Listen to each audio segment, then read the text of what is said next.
ఓం గం గణపతయే నమః. అందరూ గుర్తుంచుకోండి, ఈ నెల 27వ తేదీన ఆగస్టు వినాయక చవితి ప్రారంభమవుతుంది.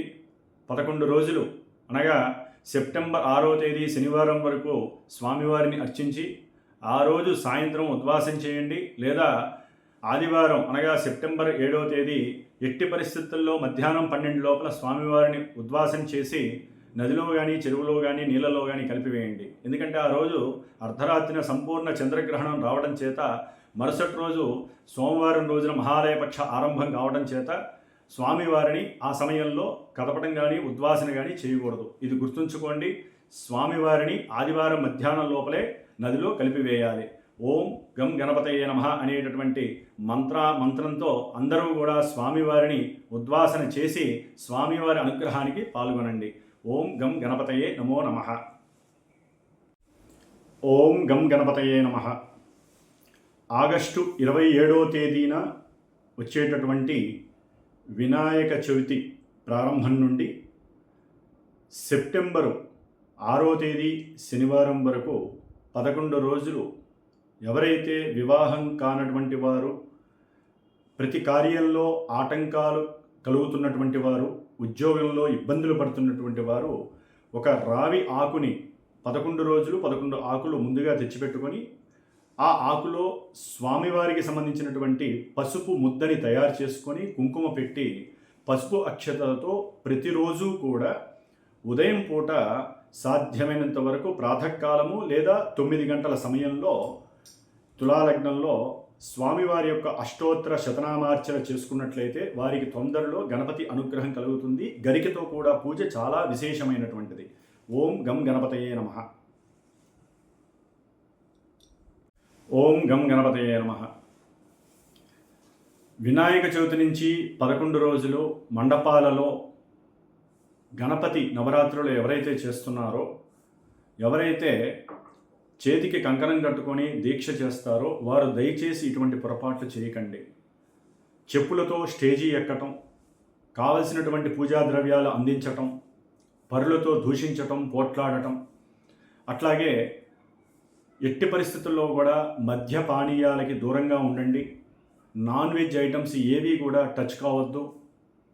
ముఖ్యంగా ఎవరినైనా సరే ఓం గణపతయే నమః లేకపోతే గణపతయే నమః అని సంస్కారంతో వారిని పిలవటం నేర్చుకోండి. లేకపోతే గణపతి అని పిలవండి అవతల వ్యక్తుల్ని 11 రోజులు కూడా.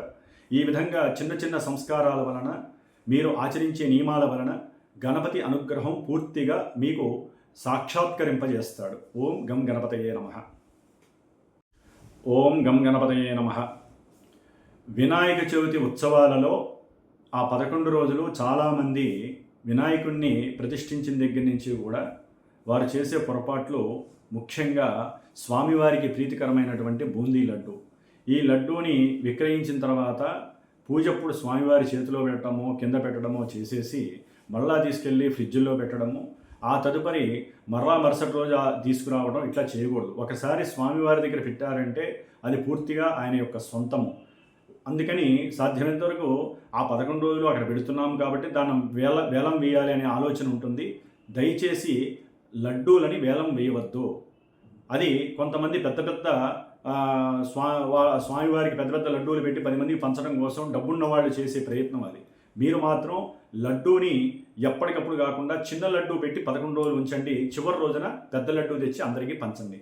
ఓం గం గణపతయే నమః. ఓం గం గణపతయే నమః. అందరూ తెలుసుకోవాల్సిన విషయం, వినాయక చవితి రోజున పెద్ద పెద్ద మండపాలలో స్వామివారిని ప్రతిష్ఠించిన తర్వాత 3 రోజులు 5 రోజులు తప్ప 9 రోజులు 11 రోజులు ఎవరైతే విశేషంగా స్వామివారిని అర్చిస్తారో మండపాలలో వారు తప్పకుండా చివరి రోజున లేదా దానికి ముందు రోజుల్లో కానీ ఆదివారం పూట కానీ స్వామివారికి బ్రాహ్మణోత్తములచే విశేషమైనటువంటి మహాగణపతి హోమాన్ని ఎవరైతే ఉంటారో వాళ్ళందరూ కూర్చోండి. దాన్ని అంటే ఆ బరువు బాధ్యతలు మోసే వాళ్ళందరూ కూర్చొని స్వామివారి యొక్క హోమాన్ని ఉన్నంతలో చేసుకోండి. ఎందుకంటే మీరు పెట్టేటటువంటి ఖర్చులు చివరి రోజున మేళాలకి తాళాలకి పెడతారు. అన్ని వేలకు వేలు పెట్టే బదులు ఉన్నంతలో స్వల్ప దక్షిణతో స్వామివారి యొక్క గణపతి హోమాన్ని తప్పకుండా ఆచరించండి. ఆ ఏరియాకి కానీ చేసేటటువంటి వాళ్ళకి కానీ తప్పనిసరిగా శుభం జరుగుతుంది. ఈ విషయాన్ని గుర్తుపెట్టుకోండి. ఓం గం గణపతయే నమః.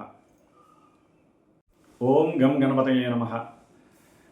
పెద్ద పెద్ద మండపాలలో వినాయక చవితి మొదలు 11 రోజులు ఎవరైతే స్వామివారిని మండపంలో ప్రతిష్ఠించి స్వామివారిని పూజ చేసి ఆస్వాదిస్తారో వారు తప్పకుండా గుర్తుపెట్టుకోండి, ఆ యొక్క పీఠం కింద మొత్తం కూడా గ్రీన్ పట్టా వేయడానికి ప్రయత్నం చేయండి.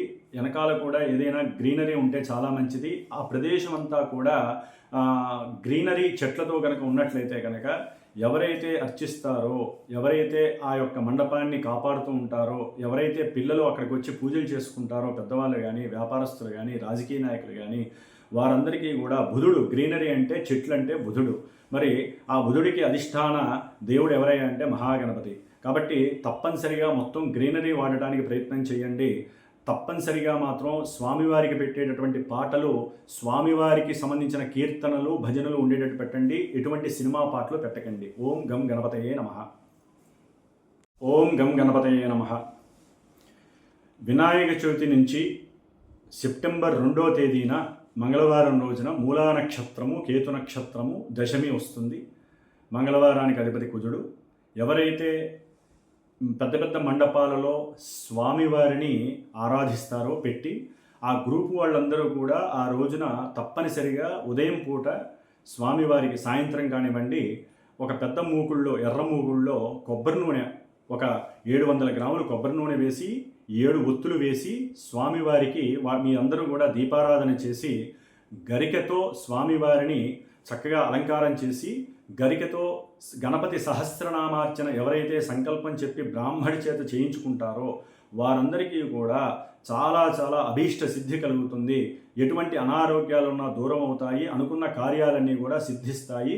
రోగ విముక్తులవుతారు, రుణ విముక్తులవుతారు. ఓం గం గణపతయే నమః.